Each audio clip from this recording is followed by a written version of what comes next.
Good evening and welcome to another little Craftbook tutorial.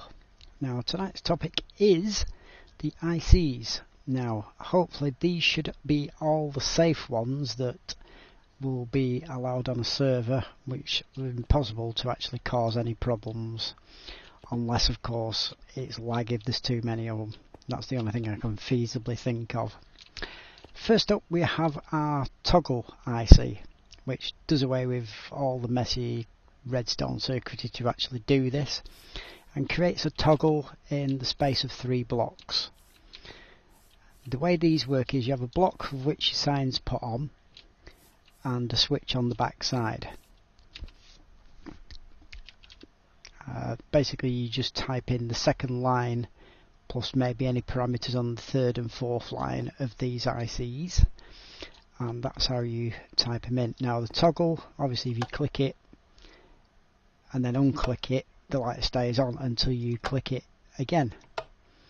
So it's obviously an on-off, ideal for use in where you've got a door which you want to open from the inside and the outside.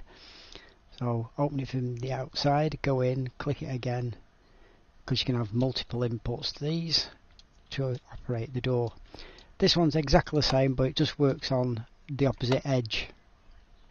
So instead of it working on, it works on the off side.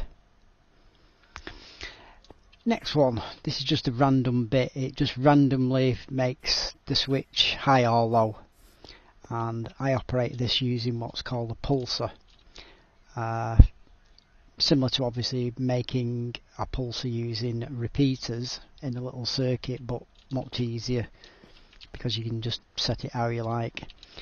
The third line is delay before it starts and delay between ticks, number of ticks. I'm going to say I've forgotten what it is. Let me find it. My brain's gone tonight.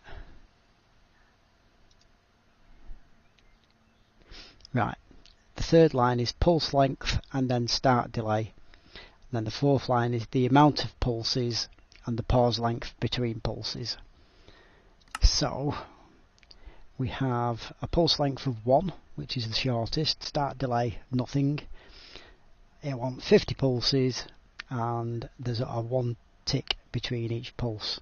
So when I click this, that light at the back there should randomly, because of the random bit on this, flash on and off. Send the signal to that. There we go. And it's randomly turning on and off. And that's that one. Next one is a very useful one. Saves lots of redstone circuitry being trailed everywhere. A transmitter and receiver.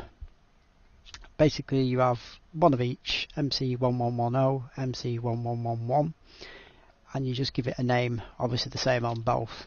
So when I click that, the light comes on the other one. Straightforward. Container dispenser. This is straightforward. There's something in the chest. Send it a signal and it dispenses one of them. Straightforward.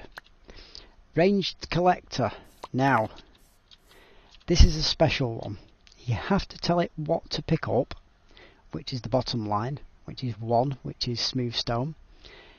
That's its maximum range of 10. You can obviously make it shorter, and the little S on the end just means it's automatic. You don't have to have it triggered. So when I throw that, it doesn't get picked up, but throw stone, yep, not on the ground, it's in the chest. 41, 46, there you go. That's how that works. Now this next one, very useful for making doors, specifically for just players or specific names, or on a server you can set it for a group, for admins or people who aren't immediate joiners, like anybody who isn't a guest. Straightforward. The third line sets the range, and the next 3 digits are the offset from the actual block that this sign is on. So 000 is obviously set as the block, but if you changed it to 0 to 0, it'd be 2 blocks up from there with a range of 3 from that block. Obviously this is set for me, that's why the light goes on when I get within a range of 3 of it, and obviously the other one isn't, because I've changed its name to Adam. Hopefully you'll appreciate that, the fact that he's not here and it doesn't light up. Next, straightforward little one, this one, combination lock. Just put in whatever the code is, and then you have 3 options there. X is off and O is on, but it works back to front. So if I change that one, which is the X, to there, that means the light goes off, and it only comes on when they're in the right combination, which is that way.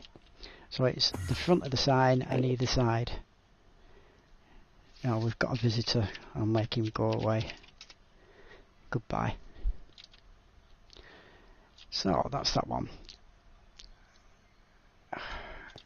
Clock. Now this is a nice simple one, this one. You tell it how many seconds you want it to count before it does something. So if I turn it on, it sits there and turns on and off every time it hits 10. Obviously you can set that to whatever you want. Light sensor, set it for a light level, obviously activate it, it changes. Block sensor, I think you've gathered by now that that 1 means it's a smooth stone block, so if I put one of them on and trigger it, the light behind it doesn't work. Go and put one of them on it, and now it's working. And resets back. Content sensor. Currently got a chest in it. Oh look, a 1. Can we guess what that is? Yep, it's another smooth stone block. Nope, light won't come on. Let's put a stone block in it, shall we? Amazingly it lights up because it can detect the stone block in the chest. Right, what else have we got? Item detection. This will pick up stuff on the floor. It won't pick up a grass block, but 3 guesses what it will pick up. I'm going to move it out of the range of the collector down there. I'll pick it back up again, it goes out. Delayers. 2 versions this, the delayer and the not delayer. Obviously they work in opposition. You click the switch and 5 seconds later the light comes on, and with the other one it works the opposite way around. Next, entity detector. This will detect all sorts of stuff. There's 9 different options for on this one. So if I go closer, the light will come on because that is picking up P, which is a player. It was also pick up a peaceful mob. So if I do, it would help if I can spell spawn. Spawn mob pig. Oh, I'm forgetting I've got world guard on here. It won't let me spawn a pig. Never mind. But you get the idea anyway. Those are the options you can do. Player, item, hostile mob, peaceful mob, any mob, any entity, minecart, storage minecart, or a powered minecart. And that's that one. And I think that is pretty much everything for the minute, unless I can think of anything else that might be useful that doesn't allow you to make stuff that you shouldn't have, like blocks that create TNT or diamonds, which you should be going out mining yourself. And thanks for watching.